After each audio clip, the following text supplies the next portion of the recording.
Malam harinya orang tua dan semua keluarga Rasika sedang menonton pertandingan baseball antara Pakistan dan India di TV.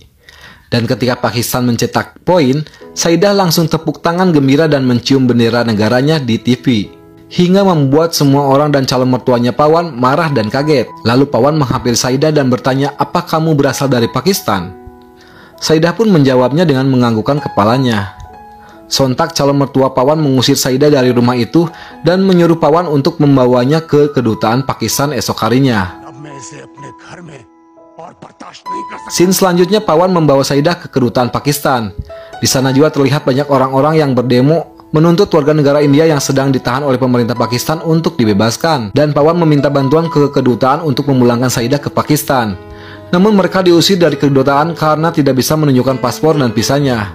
Kemudian tiba-tiba datang segerombolan orang yang melakukan perusuhan di depan kedutaan hingga menimbulkan kekacauan.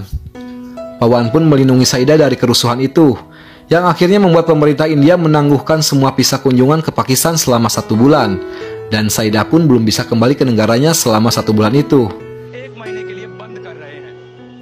Namun calon mertuanya Pawan mendesaknya untuk segera mungkin membawa Saidah ke Pakistan. Lalu Pawan berpikir membawa Saidah ke agen travel yang bisa membantu Saidah pergi ke Pakistan. Namun Pawan harus mengeluarkan uang yang cukup besar untuk perjalanannya ke Pakistan. Dan mau nggak mau dia harus mengambil tabungannya untuk membayar travel itu. Setelah uangnya sudah disiapkan, Pawan membawa Saidah kembali ke agen travel. Pawan menitipkan Saidah bersama agen travel itu, lalu Pawan pun pergi dari sana. Namun ketika Pawan balik ke agen travel itu, dia melihat Saidah dibawa ke sebuah hotel dan Pawan langsung masuk ke hotel itu mencari Saidah. Dan di sana, dia melihat Saidah akan dijual untuk dijadikan budak pekerja. Dan membuat Pawan marah dan terjadilah kekacauan di hotel itu.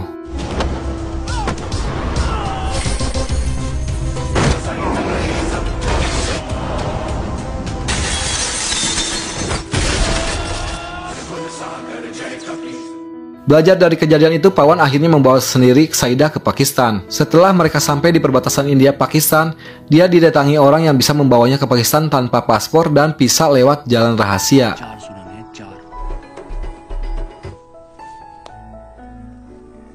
Setelah Pawan dan Saidah berhasil melewati jalan itu, dia dipukuli, ditendang, dan dianiaya oleh penjaga perbatasan.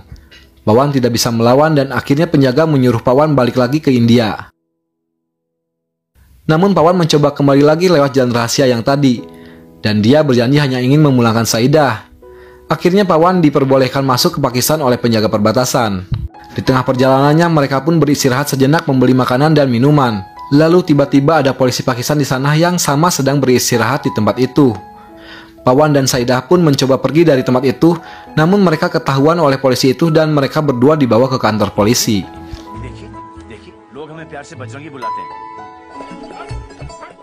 Berita penangkapan Pawan yang dituduh sebagai mata-mata dari India pun menyebar, dan beritanya sampai ke seorang reporter yang sedang membawakan berita bernama Nawab. Reporter itu pun bergegas ke kantor polisi untuk menemui orang yang dituduh sebagai mata-mata India itu. Setelah sampai, reporter itu membuat berita adanya seorang pria yang bersama gadis kecil yang diduga sebagai mata-mata dari India. Namun saat reporter itu sedang memberitakannya, Pawan dan Saidah kabur dari kantor polisi. Kemudian reporter itu mengajar Pawan dan Saidah untuk mendapatkan berita mereka.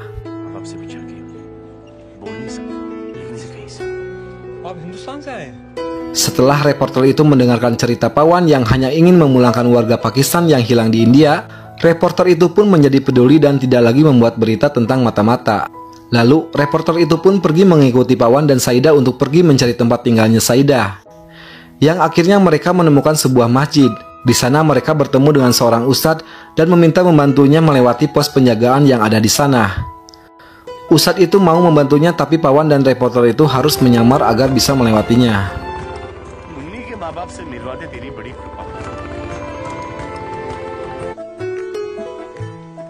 Setelah berhasil diantar melewati pos penjagaan, mereka pun melanjutkan perjalanannya, dan reporter itu juga mendokumentasikan perjalanan Pawan yang akan memulangkan Saidah ke orang tuanya. Mereka pun pergi mencari informasi ke suatu tempat. Di sana reporter itu menunjukkan video yang dia rekam ke Pawan dan Saidah. Namun saat melihat video rekaman itu, Saidah melihat ibunya yang baru turun dari bus terlihat di video itu. Keesokan harinya mereka mencari tahu bis yang dinaiki ibunya Saidah. Mereka bertanya ke sopir bus itu, dan akhirnya sopir bus memberitahu kalau wanita itu tinggal di sebuah desa yang bernama Sultanpur. Mereka pun langsung menuju ke desa tersebut. Namun di tengah perjalanannya, bus yang ditumpanginya diberhentikan oleh polisi yang sedang mencari Saidah dan Pawan. Akhirnya Pawan memutuskan mengalihkan para polisi supaya reporter dan Saidah bisa terus sampai ke desa Sultanpur.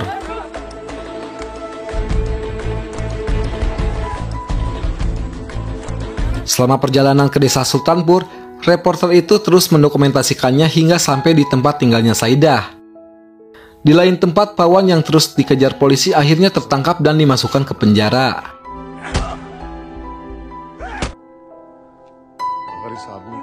Namun video reporter itu yang diupload ke YouTube berhasil menyebar ke India dan Pakistan, dan semua orang pun terharu melihat kisahnya Pawan.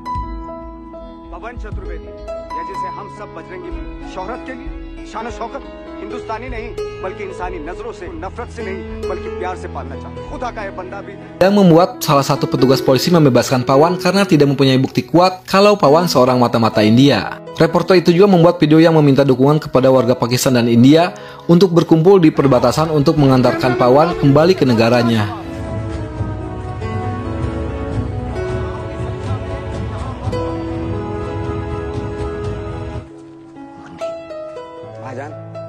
Di sana penjaga perbatasan tidak bisa menahan warga yang menerobos gerbang perbatasan dan berakhir dengan Pawan yang berhasil keluar dari negara Pakistan dan berjalan ke negara India.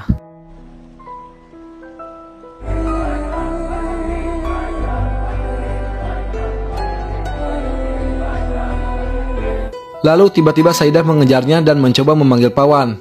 Seketika pun suara Saidah kembali normal.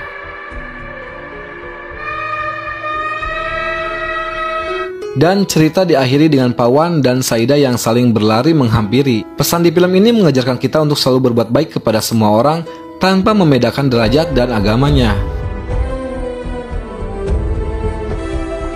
Terima kasih untuk yang sudah menontonnya. Terus dukung channel ini ya.